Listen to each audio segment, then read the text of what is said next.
NASA has a special relationship with the city of Houston. Over decades, the people have grown used to strange sights in their skies. But some are still hard to explain. August the 11th, 2014. A Houston resident stepped outside to film a building storm. Between flashes of lightning, he captured footage of a remarkable object. A circle of lights which seemed to hover in the air. You can see this object clearly from the ground, and it looks big. When the footage appeared online, commentators speculated on what might have caused the anomaly. One of the most popular explanations was that it's simply light reflecting down from the clouds. One particularly interesting kind of cloud is called a noctilucent cloud, and that's formed in the upper atmosphere, and that can often produce very unusual glowing effects. It's illuminated by the sun, which is below the horizon. Clouds do reflect light back to Earth, but in this much detail? Other commentators suggest the unidentified object could be an example of the mysterious phenomenon known as ball lightning. These rare and mysterious orbs of light often appear during and after thunderstorms. People have been reporting ball lightning for centuries, and there are thousands of reports, and yet we still don't fully understand the phenomenon. But the circular shape of the Houston anomaly makes this theory unlikely. Trying to explain this case as ball lightning is ridiculous, frankly, because to have 16 balls of light in a circular formation seems completely implausible. When multiple witnesses reported similar sightings in a range of different conditions, it soon became clear that the lights were not caused by the weather. On May 23rd, a Houston resident accidentally captures these same lights flying over downtown Houston. 3 months later, the formation of lights appeared again. Another Houston resident captures these same lights while filming an unusual cloud formation. We've got multiple witness reports, and nobody is offering any credible explanations. To UFO watchers, the location of the sightings seemed like a remarkable coincidence. Whatever this is, it's less than 30 miles away from the Johnson Space Center. There was even wild speculation that this could be evidence of aliens spying on NASA. In TV, in film, flying saucers are synonymous with aliens. Some suspected the sightings could have been connected to an advanced NASA craft. NASA currently has its own flying saucer under development. It's called the LDSD. The LDSD, or Low Density Supersonic Decelerator, is not a flying saucer from Mars. It's a flying saucer designed to help get humans to the Red Planet.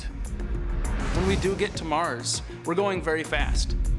We have to spend a lot of energy and propellant that we've brought with us to slow ourselves down. Well, another way to slow yourself down is to skid across the atmosphere of Mars. The LDSD is a two-part system. It has a thruster that initially fires to slow down the craft, and then it has a large ring that acts as an air brake. The LDSD is not a theoretical project that exists only on a computer. NASA's actually built it and flown it twice. This thing's real.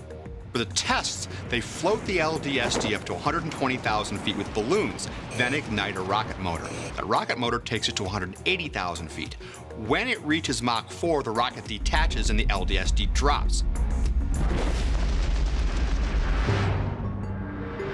The Johnson Space Center is only 32 kilometers from downtown Houston, but it's an unlikely venue for testing an advanced craft like the LDSD. There are a few reasons why this is probably not the LDSD. The first two tests that didn't go as planned, the large parachute that was to slow its final descent, failed to deploy. LDSD falls a long way. This is the big reason why they're not operating it over Houston or any other city. After months of speculation, an answer to the mystery came from Houston locals. As a Houstonian, I have a potential explanation that's much more down to earth.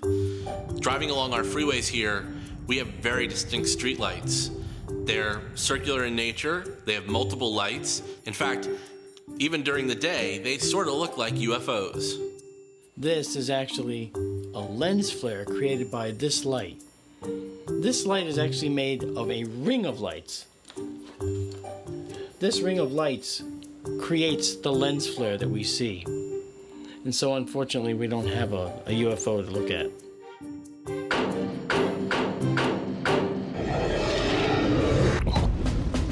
August 1963. Cold War tensions between America and Russia were at an all-time high. The United States alone had almost 32,000 nuclear weapons.